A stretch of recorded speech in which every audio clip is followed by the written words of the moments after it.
So from the numbers in the box, write down a factor of 40. So to find a factor of 40, it's just, the way I look at it, it's just two numbers that multiply to make 40. That's the easy way to do it. And I can think of 8 times 5. So 8 would be one of them. Now B, a multiple of 7. So something in the 7 times table. So like 7, 14, 21 onwards. Eventually you'll find that 35 is in the 7 times table because 7 times 5 is 35. So let's write the answers here. So you've got 8 here and 35 here. Cool. Next one, a prime number. So any numbers that basically you can only divide by itself and 1. So for example, to get 3, you can only make it by doing 3 times 1 and nothing else. So a prime number here, let's check out. 8 is not a prime number because it's 2 times 4. 9 is 3 times 3, nope. 17 can only be made by 17 times 1. So that's a prime number. Next one, a square number. So square numbers are like 2 times 2, 3 times 3, and so on. Well, 9 is the same as, let's have a look. 3 times 3, that's a square number, because 3 times 3 is 9. Any other square numbers here? Nope, so the only square number is 9. And next one, the two numbers with a difference of 31. So trick is just find a number and add 31 to it. So A, if you add 31 to it, would you get any numbers here? Nope. And remember guys, you've got a calculator here, so use your calculator. So add 31 to each of these numbers. The only number that would actually work is 17. Because 17 add 31 will give us 48. And that's it. So it'll be 17 and 38. Cool. Let's write down here. So 17 and 48. Nice. Alright, number 2. So the diagram shows part of a number line. Cool. So you got 12, and then it seems to be going up in some numbers. It helps to see how many it goes up by. If you're not sure, just count how many lines there are. So you got 1, 2, 3, 4, and then 5. So then you divide it. So you realize it goes up in 5 parts. So what I'll do, you just find the difference. The difference between 12 and 13 is 1. And then 1 divided by 5 gives us 0.2. So this means it's all going up in 0.2s. So this number here, which is part A, write the number this marked, is going up in 0.2. So this would have to be 12.2, 12.4, and then 12.6. Cool. The diagram below shows a parcel on weighing scales. Again, this is like another similar thing. The parcel weighs less than 6 kilograms. How many kilograms less? So let's work out what this number is firstly. Yeah? So we know that this line is 4 and this line is 5. Let's do the same trick. So if we're going to count across, how many lines are there? So you got 1, 2, 3, 4, 5. Again, it's going up in 5 parts. So just like the first question, it's going up in 0.2s. So if we add it up, we got 4.2, 4.4, 4.6. So this is 4.6 kg. So on your calculator, just do 6 take away 4.6, and you should get 1.4 kg. Next one. Change 7.6 meters into centimeters. Well, to go from meters to centimeters, you just times it by 100. So in your calculator, you just do 7.6 times 100. You should get 760. Change 91,600 milliliters into liters. Well, we know there is 1,000 milliliters in 1 liter. So just divide this by 1,000 in your calculator. So you write 91,600 divided by 1,000, and you should get 91.6 liters. Cool. Now, Ivan or Ivan, depending on your country, goes to the gym at 7:15 p.m. Write this time using 24-hour clock. Nice trick. If you got p.m., just add 12 to this number 7. So 7 plus 12 is 19. So it'll be 19:15. So that's our time. Okay. Find the number that's exactly halfway between these two numbers. Trick, just add these two numbers up. So 3.7 adds 6.1. And in your calculator, when you add them up, divide it by 2. So let's do it. So add them both up. 3.7 adds 6.1 will give us exactly 9.8. And if you half it, you should get the answer of exactly 4.9. And that's the number that is halfway. Write these numbers in orders of size. Let's start with the smallest. So smallest number here. So let's just take our time and investigate here. So what I do, I usually like to look at the first digit. So the first digit is 2, meaning they're all the same. So then we look at next digit. So we look at the 0, the first decimal place. Well, 0 is here, so next one is 1. So that means the first one's smaller. The second one looks the same like the first. So now we're going to compare these two, yeah? So which one looks smaller? Well, we look at the next digit after. This is an 8 and this is a 0. So therefore, this one is smaller. So that goes first. and then we cross it out, and therefore this is second, and cross it out. Now, next one we look at the ones, yeah, so 2.1s. So we got this one and that one. Then we look at the next digit, which is a 3, and this is a 1. So this, because it's a 1, this is automatically smaller. So it'll be 2.111, and next one will be 2.13. And lastly, it'll be 2.7, which is the biggest. Nice. Now part B, let's write this number correct to 2 decimal places. Nice trick here, just underline basically the first 2 decimal places and then look at the third number. You always look at the number after the number decimal places. Because that's a 9, means you're going to round up 83 to 84, so it'll be 5.84. So you just always add one more unit basically, yeah?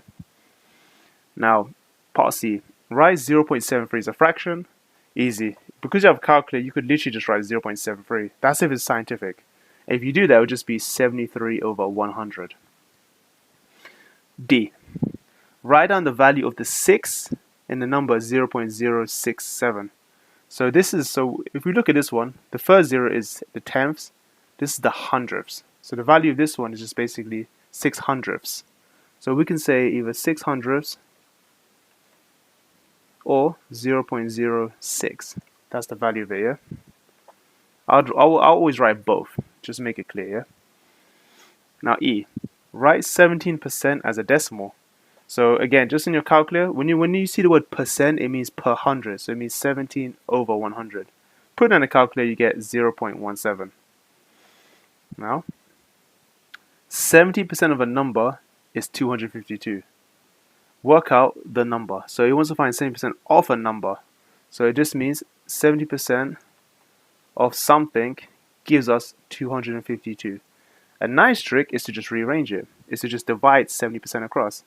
Remember, 70%, just like the other question, is the same as 0.70 or 0.7. So in your calculator, we're just going to write the box equals 252 over 0.7 or 70. And if you do that, if you divide them, you should get an answer of, and let's just double check in our calculator, 360. So the original number was 360. So buses leave a bus station to go to a hospital every 16 minutes.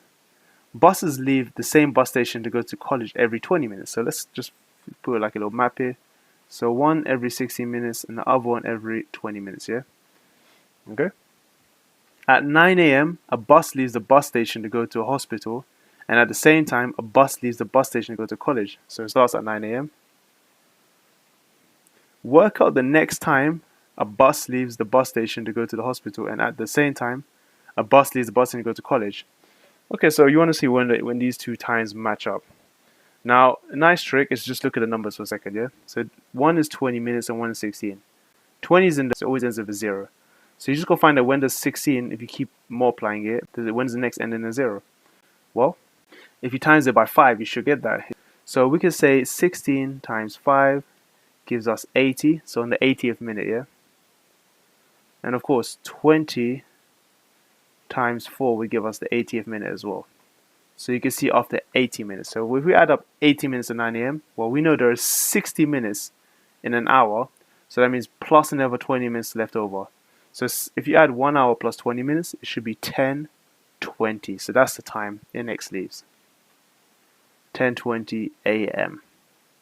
Nice. So we're given a set of numbers between 1 all the way to 15. So these are the numbers we're allowed to use inside this entire Venn diagram and inside the box. So these are the numbers we're allowed to use. Now it says that in circle A, they're all even numbers. So this means you're allowed to use 2, 4, 6, all the way up to 14. And B is multiples of 3. So 3 times table. 3, 6 onwards. Now complete the Venn for the sets E, A, and B. So let's do it. Let's put all the even numbers first. Actually, let's put all the numbers that A and B have in common. So before I do this, I like to write them over here. So in A, we have 2, 4, 6, 8, 10, 12, and 14. I recommend you guys do that. And for multiples of 3, we have 3, 6, 9, 12, and 15. And now before you do anything else, you should find out what they have in common. So what overlaps? They both got 6s and they both got 12. So 6 and 12 should be bang in the center, meaning they overlap in both. Now exclusively in B, you're left with 3, 9, and 15. And exclusively in A, If actually, you know, if it helps, something that helps is just crossing out the numbers. So these two are gone. We used 6 already, and we used 12. We now got 2, 4, 8, 10, and 14. And now, looking at all the numbers that we did not use, so let's just tick what we used. We used 2, 4, 6, 8, 10, 12, 14, and we used 3, 6, 9, 12, 15. So now you're left with 1, 5, 7, 11, and 13. And they all go outside. So you put 1, 5, 7, 11, 13. Just make sure all numbers are used, yeah? So you should use all 15 numbers. So we used 1. So I just count them. So 1, 2, 3, 4, 5, 6, 7, 8, 9, 10, 11, 12, 13, 14, 15. And yeah, that's it, guys. That's literally how you complete a Venn diagram. So the table shows the population of 5 countries. Okay, so just understand what this means. This is all standard form. 1.4 times 10 to the power 9. 10 to the power 9 is basically a billion. And 10 to the power 6 is a million. This means how many zeros are after the 1. Or after the first, like how many did you expect after the first unit, 1. So 1.4 times 10 to the power 9 is basically 1, 400, 000, 000. So you can see it reads 9 digits. That's basically 1,400,000,000 and so on. Now, let's do the question. Work out the difference between the population of China and the population of Germany. So all you got to do is put these both in the calculator and then see what it gives you. So in the calculator, you can write literally 1.4 times 10 to the power 9, copy exactly this, minus 8.2 times 10 to the power 7. So remember, put this in your calculator, yeah? And in the calculator, you should get 131. It doesn't always read in standard form. 8, and then you should see there should be 6 zeros. Now all you got to do is put commas in the right place after every 3 digits from the right. So 1, 2, 3. That's basically reads 1,318,000,000. So similar to the first one we saw there. So in standard form, you just always write the first digit and then put decimals for the rest. So 318 times 10 to the power. And you count how many numbers there were after the first digit.